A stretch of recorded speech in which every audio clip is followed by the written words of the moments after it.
everyone, my name is Evie Lupine. Welcome back to my channel, and today I have another video for you all.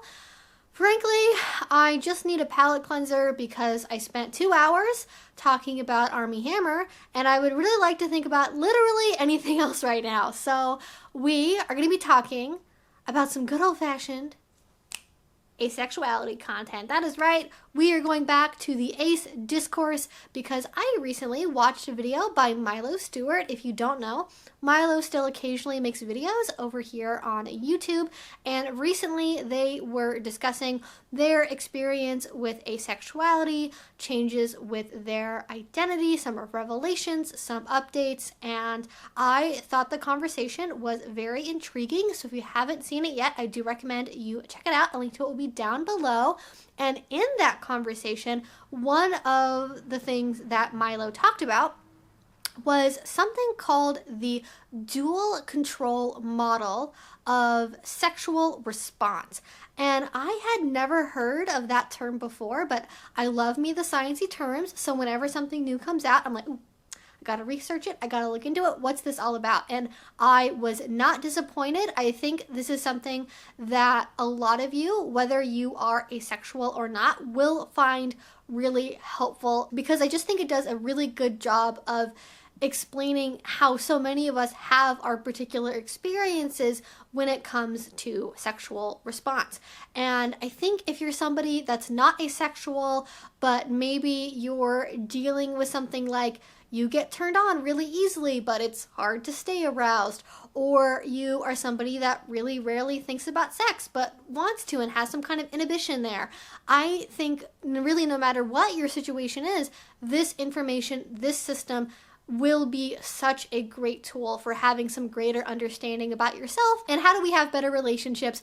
It is with better understandings about ourselves first. So if any of that sounds relevant to you, please stick around, because that is exactly what we're going to be discussing in today's video. So first things first, what is the dual control model? So this dual control model actually is a relatively recent finding within the world of sexology. It was originally developed around the turn of the millennium, and it later won a publication award in 2002 for its findings. What the model posits is that everyone has two independent systems which work together in somebody's sexual response. The first is the sexual excitation system, which is the gas of the system. It is what tells you to become aroused, to become turned on, and to think about sex.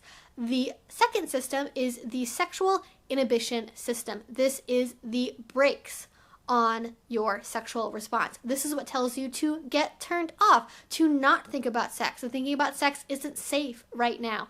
And it's these two things working together with each other that can give us a lot of information about how somebody experiences their sexuality. While this research was originally done on cis men as a way to study and think about erectile dysfunction, it has since been validated in later studies to also be relevant for cis women with some slight modifications. In the original work, the system is actually broken down into two subcategories when it comes to inhibition. There is SES, then there is SIS1, which is when somebody has performance anxiety that might be getting in the way of their ability to think about sex or stay turned on, for example. And there is the SIS2, which is more thinking about the fear and the consequences of sex, such as unwanted pregnancy or getting an STI. In the later system modification that was developed for cis women, this is instead seen as a single category, so it's SES and just SIS, and the full name of the model is the SESII-W. Now, the reason why I'm saying cis women and cis men here is especially when it comes to the study of sexology, I would strongly believe that somebody's gender identity, their experience of their gender, would really affect how these things might impact them and what things that people would actually want to measure in order to come up with a reliable and meaningful score. So while these things have been validated for cisgendered people, people who are gender nonconforming, people who are genderqueer, people who are transgender, There may be differences there that aren't necessarily counted in this research. However, I do think they are doing research towards that to validate this for a larger group of people with different gender identities. And I just wanted to get that out there and be really clear because I know that isn't always something that comes up when people discuss research like this. Now, what does all of this science mumbo jumbo actually mean? How does this play out in reality? How does this affect my life and understanding? So in real life, the way that our SES functions is that it basically is scanning subconsciously our surroundings for what is known as sexually relevant material. That could be the sound of a partner's voice, or the smell of their perfume, or something arousing on TV, or a movie poster. And again, this generally happens subconsciously. While it can include things that we directly find arousing, it can also just be things in general that get our brain to think about sex. It might also just be that it cues our brain to think that this is the right time, the right place, the right environment to think about sex. And each piece of this sexually relevant material builds on each other in our sexual excitation meter. If you are somebody that has a very high SES, what that means is that you generally get sexually excited more easily by a wider variety of things. And when you have a lower SES, people with that tend to find less things to be sexually relevant material. They have a harder time getting aroused, and they may also have to focus quite hard on very specific things in order to obtain that state. Now, on the other side of our response mechanisms is again that sexual inhibition. And generally, when somebody has a high level of sexual inhibition, what that means is that they get turned off from sex very easily. That could be because of their fear of the consequences, unwanted pregnancy, STIs, things of that nature. It could be that they have performance anxiety, I don't know if I can stay hard for long enough. What if I can't make her come? It could also be internally reflected. It could be things like, oh, I feel really ugly and bloated today. I don't really think that my partner's going to find me sexually attractive. And all of these factors can work together to make it so somebody gets turned off from the idea of sex more easily, even if they do get aroused. Now, with low sexual inhibition, these thoughts don't tend to affect those people as much, right? They don't really worry so much about condom use or unwanted pregnancy. They don't really have performance anxiety, and it's generally a lot easier for them to stay aroused and want to have sex for longer compared to somebody that has a high level of inhibition. And it is important to note here that these two systems are independent of each other. The average person will score somewhere in the middle of both of these two spectrums. However, you can have any combination of these, right? You can both be sexually excited very easily, but also have a high level of inhibition. You might be somebody that doesn't really get aroused that often. You have a very low sexual excitation score, but at the same time, you also don't get turned off from sex very easily when that does happen. Or you can have one or the other be really high or really low. It just really depends on the individual person that you are, and that's why it's so important to get a sense of these scores, because it does vary so much person to person. And what I find particularly interesting here for people on the asexual spectrum is that generally studies have shown that our sexual excitation score tends to be lower. However, interestingly enough, these same studies have also shown that asexuals tend to have a lower didactic sexual desire, that is, a desire for sex with partners, but they have average scores when it comes to a solitary sexual desire, that is, masturbation. So hey, it looks like my old theory that I have about asexuals still masturbating because sexual attraction to other people is not the same thing as having a libido does actually have some evidence behind it, and I'm always really happy when it turns out that an off-the-wall theory does actually have some scientific backing. So hey, that's interesting to know. Alright, so I have Bandit on my lap now because she wanted some snuggles, and I don't think you guys can see her, but she's on my lap. Anyways, what were we talking about? We were talking about SES and SIS, yes. So while it is important to understand that they are independent systems and can be completely different from each other, they do also work as a team when it comes to your sexual response. I think the easiest way to think about this is with visualizing. So if you have a really low SES and a really high SIS, that's a really big gap to try and get over to get to a state of consistent arousal. compared to if they're kind of similar, or even if your SES is very high and your SIS is very low. You're just like jumping over into arousal, essentially, like you're going off of a diving board into a pool. Like, those things are all very different experiences. And I think thinking about that big gap I mentioned first is probably most similar to the experience maybe of a sex repulsed asexual. And it may be useful to have that as a way of explaining the experience of what it's like to be asexual to a non-asexual person.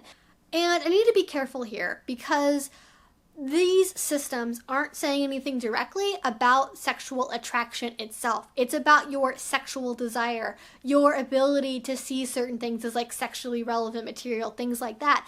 And though there is a correlation between low SES and asexual identity, that doesn't mean it's the only way to be asexual, right? You could be an asexual person that has a very high SES and just never directs that towards other people. You could be asexual and have both a low SES and a low SIS. That doesn't mean you suddenly want to have sex with other human beings, right? Like, it's not saying anything about attraction. There is just that correlation there that may make it easier for some people to understand asexuality, and it may help you understand your own identity better. Now, with that, I think another thing to think about here is that these things can also be helpful when it comes to understanding if you are asexual or not. Because I know I get a lot of questions from people that are kind of wondering, am I ace, am I this, am I that? And if you can think about kind of where the source of things are,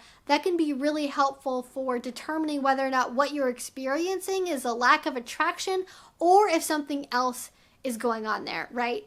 Because our society so often ties together like libido and romantic attraction and sexual attraction all as like one package, it can be very difficult to kind of parse which things are really coming from what place when you're looking at them as a sum total, you know? And the more that you can look at things on an introspective level and really examine, okay, you know, this is really about me having a low sex drive, but I do still like experience attraction towards people. Or like, I do actually have a high sex drive, but it's never directed towards other people. Having that information can be really, really useful when it comes to understanding where your identity is at. Because people of all different orientations can have a low libido. People of all different orientations can get turned off from sex very easily, or just not really think about sex that much at all. And not really thinking about sex, having a low libido, isn't what makes somebody asexual. Again, it's the attraction part. But if you do want to better understand where your SES and SIS are at and how they might relate to your sexual orientation when it comes to attraction, I will put a link to a quiz down below you can take that can give you a quick estimation of where your scores fall. Also, bonus points because you get more than 2 gender options on this one, which is really nice, although the quizzes are sorted by like version for men and version for women, so take that into account. And if you are asexual, thinking about these things like SES and SIS might not even be relevant if you're dating only other aspec people or if you don't date at all. However, if you are somebody who's maybe like me and you are in relationships with non-asexual people, or if you have relationships that might want to include sex for some reason, understanding these things I think becomes a lot more directly relevant. Because actually, these things can change, at least a little bit. We more exist inside a range of scores than one fixed number all of the time.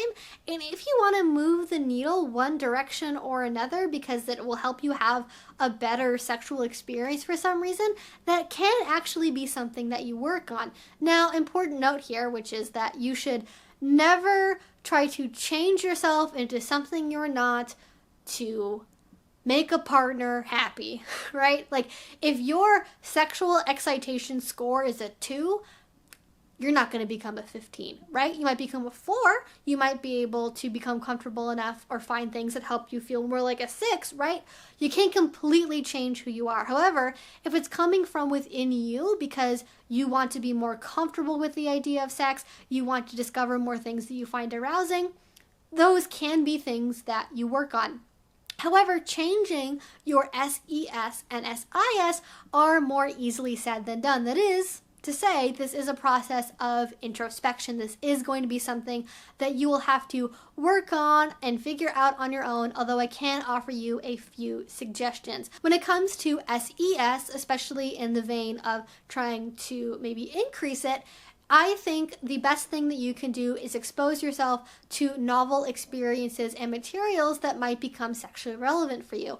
That might be going to a burlesque show, going to a dance club, looking at lingerie magazines or trying out lingerie, things like that. It might be wearing a sexy new perfume or going clothes shopping with a partner. It might be giving or receiving things like a sexual massage, or a foot rub, things along those lines. And you never really know exactly what your brain is going to find to be sexually relevant material, so it's certainly worth exploring. It could even look like watching a show or reading a book with overt sexual things like Normal People or Come As You Are. But the important part is to experiment and really find what works for you.